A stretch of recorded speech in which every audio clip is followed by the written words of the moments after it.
G'day guys, Mark here, Madrid Electrical and DC Auto Fit Outs. Another Caravan here, and this is a bit of a continuation from one of our last videos where we were sort of educating people on, is your system really ready for remote touring and long-term travelling and living out of your van off grid. Now, as you can see, we've got a full energy drive system in here. Now we've just done all this, but a little bit differently, because we didn't supply anything and all this stuff was already fitted in the van.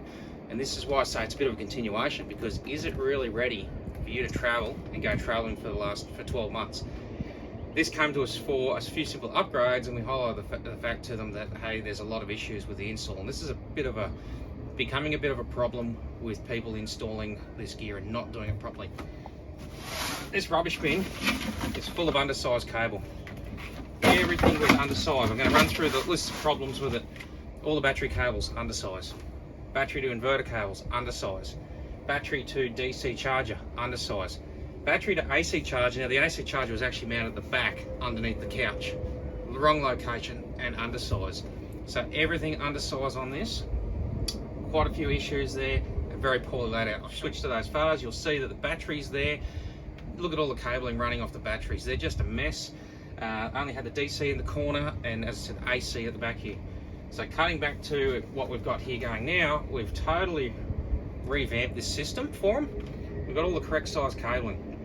And there's really no excuse for correct size cabling, because it's all there in Enerdrive's information in their installation manuals. It's all there on what you should be using. So we've got all laid out nicely. As you can see, batteries are nicely laid out with no mess. Simple cables running neatly from the system and then branched out.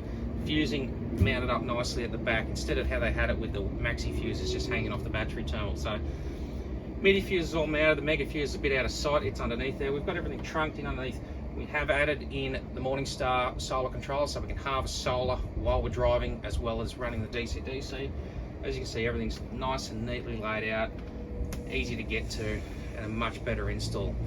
So if you're thinking of doing a around Australia lap, a 1, 2, 3 year indefinite touring adventure, give us a call. We can go over your existing system, give you some advice and make sure that it's up to scratch to meet your needs, and we can rectify and or design a system to suit your needs. Thank you.